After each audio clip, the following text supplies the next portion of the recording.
with all of these organizations that I worked with, and Chris, I'm sure that you've worked with in the past, really talking to leaders and executive teams, they have one thing in common. They seem to think they have a clear-cut plan of what they're leading their teams to do. After the discussion, the process has really been determined, and poof, they think it's all done, right? They're like, we're walking out of this meeting, everything's great. The only problem lies is it being executed? Is your entire bus going in the same direction, or is it a bunch of minions like running around with different strings? I'll get into this topic at some point in time, but are you training your team on the new processes that you just said is the new way? Who's owning that for your existing team, your new associates that you're adding to your team? I'll get into that later. But really, truly, what it comes down to, we've talked about metrics. Who's holding your teams accountable to those metrics? Who's auditing the challenges that arise through that new process? Who's ensuring that they're successful?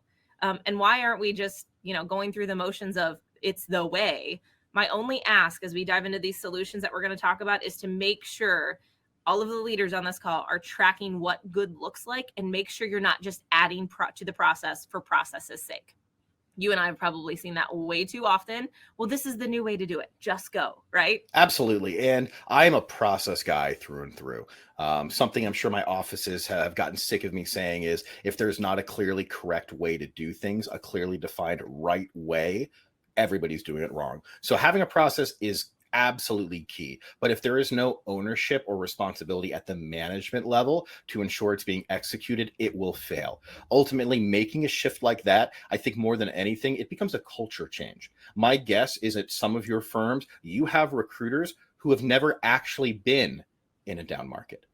They started when things are on the upswing. They haven't seen the recession. They haven't seen a client-driven market. All they've known is, I have jobs pouring into me. I need to go find candidates.